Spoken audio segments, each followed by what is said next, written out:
The spirit of a fox falls in love with a young man and it will do everything possible to win him over. While Koda Oyamada is on his way to school, he meets Chizuru Minimoto, who hugs him effusively in the middle of the street, which embarrasses him due to the pressure with which the girl was hugging him. And the fact that other people can see what was happening for some reason is like it will encourage more the young girl to hug him without paying attention to what other people say. Akin, Asahina Koda's class, Elegant tries to interfere, but she can't fight Chizuru's persistence even though Akane blames it on him. The rest of the classmates show up and they are surprised that someone who seems to be as shy as Koda would be so direct with Chizuru. At school, Akane tells Koda that if he doesn't like being harassed by Chizuru, he should tell her directly, while the rest of the class wonders if someone is beautiful as the young girl follows Koda around so much. But unfortunately no one knows, not even our protagonist. In the halls of the school, Chizuru realizes that Koda is too shy so she should change her strategy to be with him. While thinking what to do, Chizuru crosses a teacher who calls her a delinquent and asks her if she is still after Koda, so she gets mad and then she leaves. And already in another classroom of the school, a group of students is offended by the actions of Chizuru, but their leader orders them that they must wait to see what happens, so they leave the classroom angry. Later, during the lunch chaos, Koda doesn't get any food, but Teoro, which is Chizuru's brother, invites him some of his flavored bread. Then Chizuru appears and turns the situation into something awkward until a gust of wind sneaks through the hall, attracting the attention of the students and distracting Terra, who is looking for some students. Once his brother leaves, Chizuru gives Koda a love letter in which she asks him to go to the music room. And once they are in the music room, Chizuru confesses her love to Koda and she gives him a kiss on the mouth, the first kiss of our boy. When an embarrassed Koda opens his eyes, he is shocked to realize that the girl standing in front of him is different from the Chizuru he knows because Chizuru now has bright blonde hair and fox ears and tail, thus revealing to him that she is actually a kitsune, a fox spirit. She tries to convince him that she is just a cosplay, but she finally admits the truth. Chizuru becomes sad as her friend is afraid of her now, so she must run away from school to keep her secret.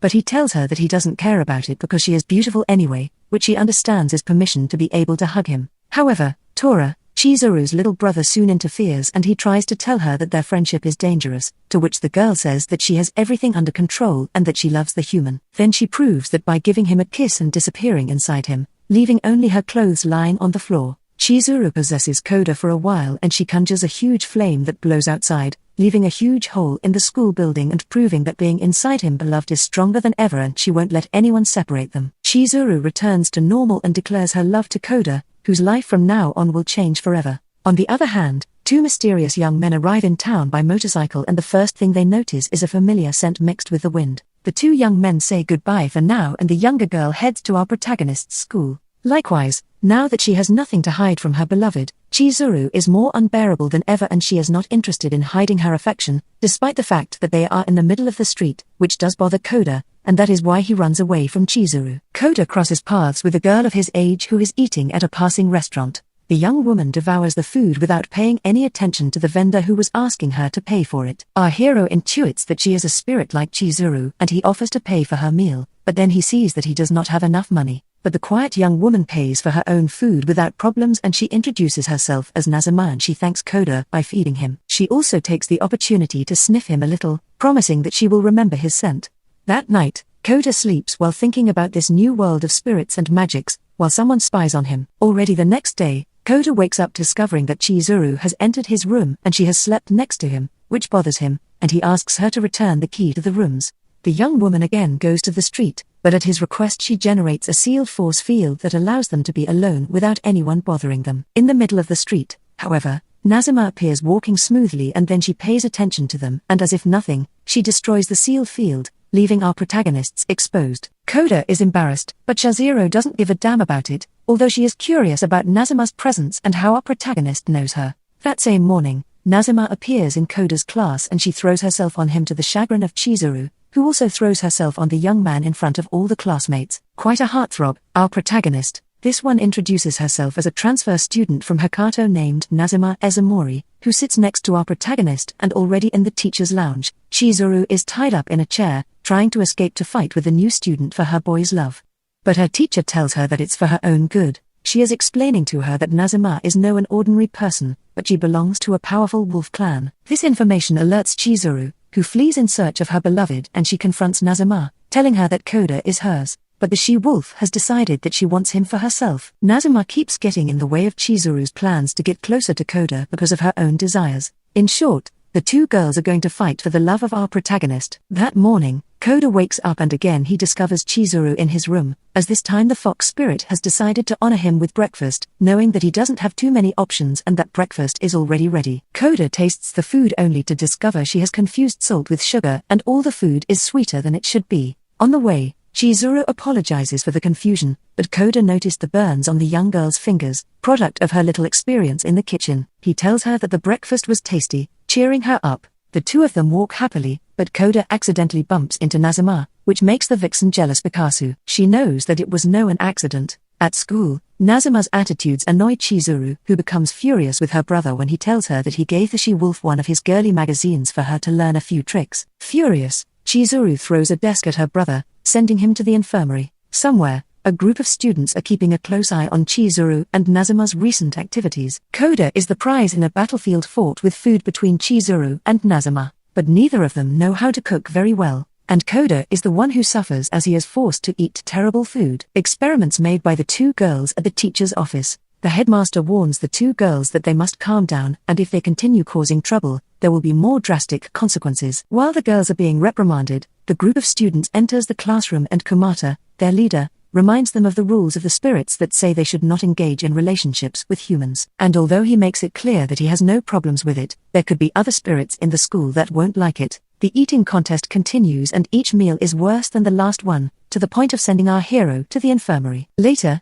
Chizuru and Koda are attacked by Omi Kiriyama, a sickle weasel spirit who is against the relationship between the two of them. But Koda is hit by Chizuru and he is knocked unconscious to Kiriyama's surprise and horror because it is strictly forbidden to attack humans. Feeling guilty, Kiriyama tries to help Koda by having Miyo Osakaba frog spirit make toad oil, despite being a frog spirit, and Chizuru can't help but stand by Koda's side simply to use the oil. But Nazuma joins in and Koda panics again. Back at school, a fight breaks out between Chizuru and Nazuma. Koda, following the advice of her friend Akane to say things directly, he yells at Chizuru, reprimanding her, which causes her to cry and run away. Koda, feeling guilty, runs out after her, and he soon discovers that Chizuru was faking it and she just wanted to spend some time alone with Koda in a very playful way. The days continue as usual, if usual means that Chizuru and Nazuma use every opportunity they get to harass Koda. Tired of fighting for Koda's love and ready to defeat her enemy Nazuma, Chizuru convinces her brother to break into a forbidden supply room full of sealed items around the school,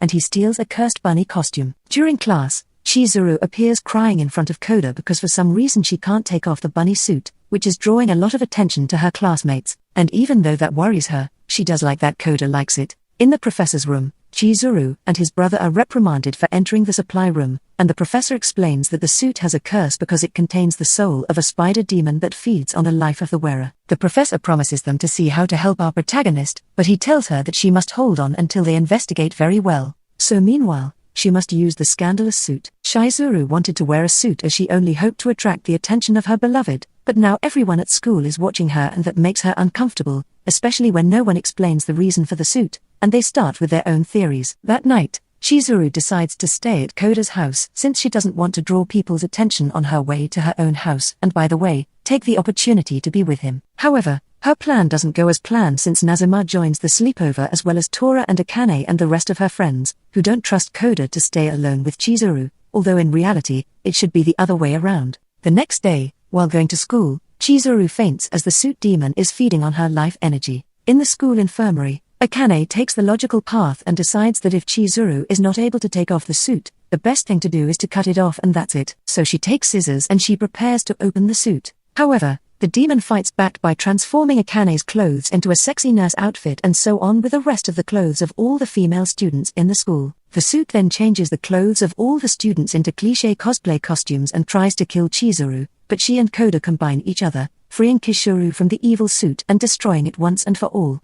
The next day everything is back to normal and Chizuru jokes that the only good thing about it was that she was able to sleep over at his house and she wonders if she should get another suit. Meanwhile, Nazuma's young companion rides back to town on his motorcycle, while Chizuru again harasses Koda in the privacy of a magic shield. On the rooftop of the school, Koda notices that the shield has been destroyed by a very powerful spirit. The spirit is revealed to be Saku Ezamori, the wolf spirit, Nazuma's older brother and someone who shares a past with Chizuru as he seems to know her. In the school canteen, Saku tells our heroes that he comes to visit his sister and he shows interest in Chizuru, whom he hasn't seen for a long time, and now he finds that she has grown up enough to get his attention. However, Chizuru only has eyes for Koda, embarrassing him again. Saku realizes that such a display of affection can be problematic, so he decides to give our protagonist a gift. Saku puts something on Koda's wrist that inflicts high amounts of pain if he gets horny, which is what we've been paying attention to all day. So Chizuru is worried that if she tries her normal flirtatious behavior, it could end up killing him. Saku confesses that his motivation is jealousy as he is attracted to Chizuru and does not like to see her so affectionate with another guy, as well as declaring his love, which she rejects. Chizuru contains her feelings for a couple of days, but with great self-control, to the point that she begins to have withdrawal symptoms and she becomes violent with her brother,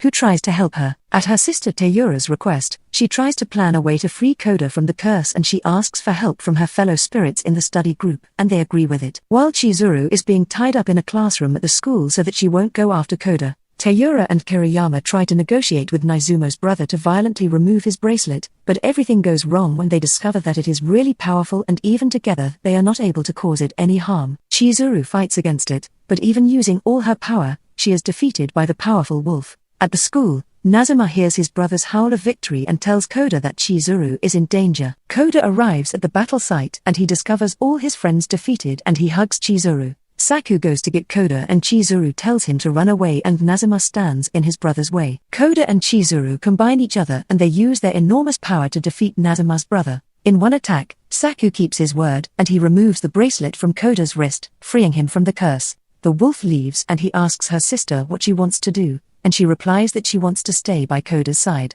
So they say goodbye to each of her on friendly terms until next time. However, on the way, Saku stops to talk to two mysterious women, warning them that she will not do what she did again and that he recognizes that the power they speak of is for real. The new year arrives and Wakoda enjoys a quiet period at home alone. Apparently his only relative is a grandfather who lives somewhere else. Chizuru invites herself and tries to warm up the atmosphere by distracting him while he is writing, and she is presenting herself with something very curious and novel to the protagonist. While they get organized to go to the New Year's Eve party, Tara tries to gather courage to invite Akane to the festival, but he doesn't do it. At Koda's house, our heroes play a love dice game in which the players do spicy things to each other. Koda has no choice but to play, but then he realizes that the game is rigged and all the dice play in Chizuru's favor. Nazuma shows up at the end and gets in Chizuru's way, and Koda suggests they go participate in Hosamok. At the shrine, they meet Chizuru's brother and other friends from school. They all have fun and they make wishes for the beginning of the year, wishing the girls for the love of Koda. Tera also gets his luck as he turns out to be not too promising when it comes to women, but he becomes very happy when he happens to meet Akane at the festival. Akane, who doesn't know Teyura's feelings for her, makes him promise that next school year he should take care of her as he is her senior, and he promises it. At the end of the day at the shrine, humans and spirits all return to Koda's house to continue celebrating. Winter is coming and with it the snow. On the way to school, our protagonists cross paths with a mysterious young woman dressed as a ninja, and Kishuru seems to know her. In class, Koda wonders who this young woman is when Nazuma enters and she feels the scent of another spirit. In the schoolyard, Chizuru converses with a young ninja girl named Yukahana, a Yujana from Chizuru's family. Yukahana has heard about the relationship between Chizuru and a human and she disagrees with her, but Chizuru replies that this case is not like the others and the two of them are destined to be together, but Yukahana is not too convinced about it. In the classroom, Tera hears Koda describing the mysterious woman and recognizing her. He warns them all that they can be in danger. Indeed, Yukahana has decided to test the bond between Chizuru and Koda by creating a powerful snowstorm around the school and leaving everyone trapped in it. Some of the spirit students suffer in cold, as many are hibernating animal spirits like bears and frogs, so they immediately go to sleep. While the students try to keep warm, Koda, Chizuru, Nazuma and Tora try to find Yukahana. The ninja, on the other hand, uses her powers to summon an army of snowmen. After a fight, where Tera again proves his uselessness, the snowmen take Chizuru's brother and the others flee to a nearby classroom, where Chizuru and Nazuma use their bodies to warm up Koda, which is exactly what it sounds like, and that's why we can't show it. The other students try to deal with the cold in their own way, sharing food and creating cold shelters. Yukahana finally appears, and as Chizuru and Koda try to run away, Yukahana stops them and she traps Nazuma in a snowball. As our heroes run around the schoolyard, Koda's body is unable to withstand in the cold temperatures, so he collapses. Yukahana mocks the frail human, but Chizuru kisses him, merging with her beloved. Chizuru and Koda combine each other, showing how strong their bond is, and so Yukahana stops the snowstorm and informs them that her mission was not to attack them. Chizuru's mother wants her to take up the cause. In her hometown, Koda, Chizuru, Nazuma, Tora, and some classmates visit a spa run by Tamamo, Chizuru's mother. Tamamo welcomes them very warmly, especially Koda,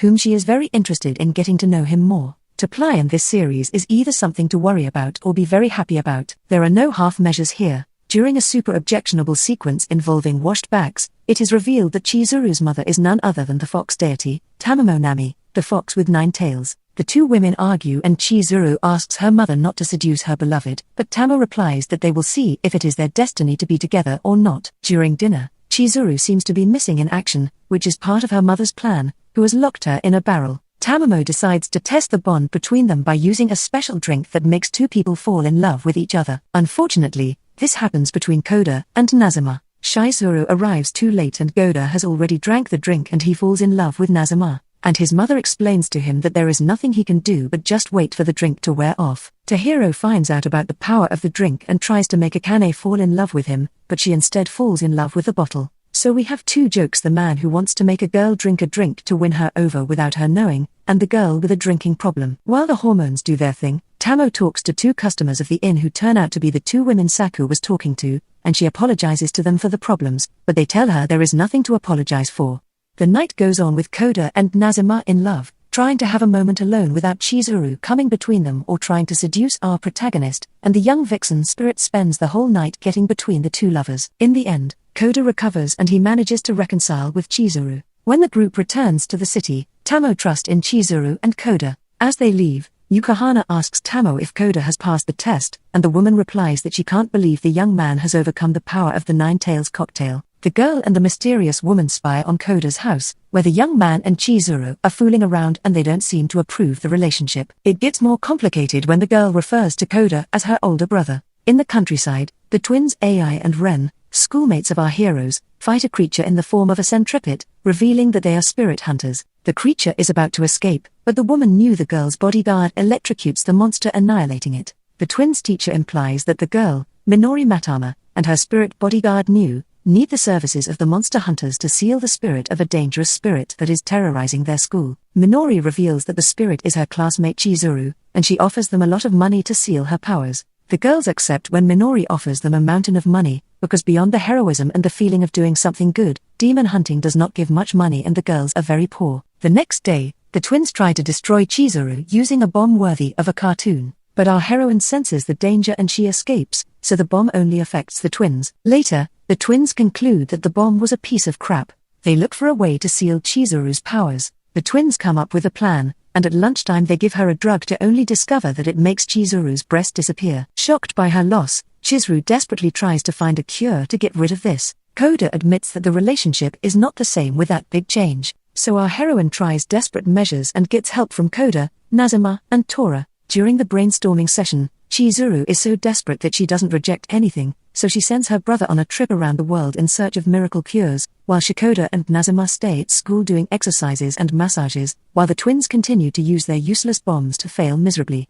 Meanwhile, somewhere Minori prepares to snatch Koda from Chizuru and she declares war on the entire school by summoning a legion of monsters to achieve that goal. As Minori prepares for war, our heroes who have no idea what is going, they are focused on the most important problem, Chizuru's breasts. The twins continue to bother each other as Tera comes back from his trip around the world. He was navigating countless dangers, only to be reprimanded by Akane for missing 3 days of school. In class, Tera hands her sister all the elixirs and miracle cures he found on his travels, but she doesn't seem too impressed and she ignores him. The group prepares the elixirs, but none of them have any effect. The twins, who have been closely spying on Chizuru and company, wonder if they are really as bad as everyone say. Chizuru decides to go to lunch to clear her head, and she invites her friends to a family restaurant. Nazuma smells the presence of the twins and Chizuru invites Ai and Ren to eat at the place. The twins, who had never entered a good restaurant before, they are surprised by the place-speak use of the good food and that their friend invites them out of the goodness of her heart. As the two of them are poor, this has magnanimous effects on them and they regret the whole potion situation.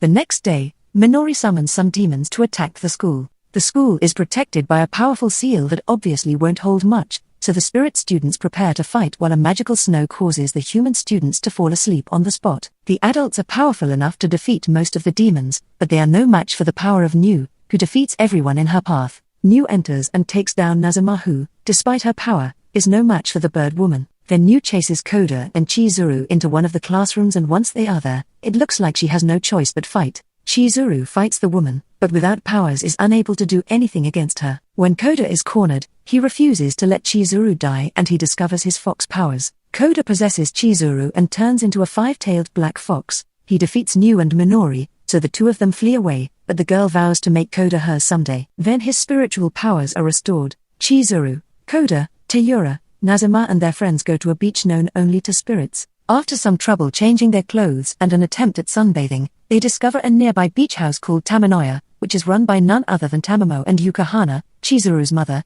who has decided to become a disruptive force in her daughter's life. She feeds the group but gives priority to Koda, serving him a bowl of seafood ramen that she insists the young man to eat. It seemed like Tamamo again is trying to gain Koda's affect, so Chizuru has a fit of rage, but she is calmed down when Tamo tells Koda to feed her as well. Back at the beach, the group has fun by making a barbecue and playing with fireworks, but Chizuru is upset because she can't be alone with Koda as Nazuma won't leave him alone for a second. Then Chizuru meets her mother and she asks her how are things going, and she also asks her to stop interfering between the two of them. When Chizuru returns to the beach, she discovers that Akane has gotten into trouble when she wanders too far from the shore at risk of drowning. Koda tries to go to the rescue but he does not dare since he does not know how to swim. So without hesitation Tora goes to the rescue of his companion. When Akane wakes up, the group informs her that her savior is none other than Chura. So the young girl thanks him and she is more friendly with him, inviting him to eat with her at the night campfire. In the evening the group has dinner but Chizuru is still frustrated because she cannot spend time alone with her beloved. While the rest of the group plays with fireworks, Chizuru asks Koda to have a walk with her on the beach under the stars and she finally asks him how he feels about her. Time goes by and it is time to go back to school. While Koda and Chizuru are walking, he tells her that someday she should meet his grandfather, which she takes as an invitation, so he quickly clarifies that it is not. She asks him why not, if he knew her family, but Koda replies that he still does not feel ready to take that next step. Chizuru wants Koda to tell her that he loves her, and that is the second question she asked him that day on the beach, but he is very hesitant. Chizuru tries various methods to get him to tell her that, but she gets frustrated. Tara asks Kane on a date and she accepts, but she says that she wants to go to an art gallery instead of going to an amusement park. Chizuru remembers that on the beach when Koda did not get to answer her question since his friends just arrived. So she decides that the only way for him to answer it is if they are alone. So she tries to have a date alone with him, but she fails again and again. Finally, the young woman decides to leave her subtlety aside and she throws herself on Koda, scaring the young man a little, but he does not know how to respond because it hurts her, so she leaves crying. Koda decides he loves Chizuru when he sees her crying in a rain day on the bridge where they met each other under rain with the sun, which is normally known as a fox marriage. Koda and Suru become lovers and Nazuma bursts by saying that she accepts their relationship and she will be Koda's lover. Chizuru accepts. That is how this series ends and we are left with several mysteries to solve. What is Minori? Planning. Why is Koda so special? And will someone teach Chizuru that sometimes no means no?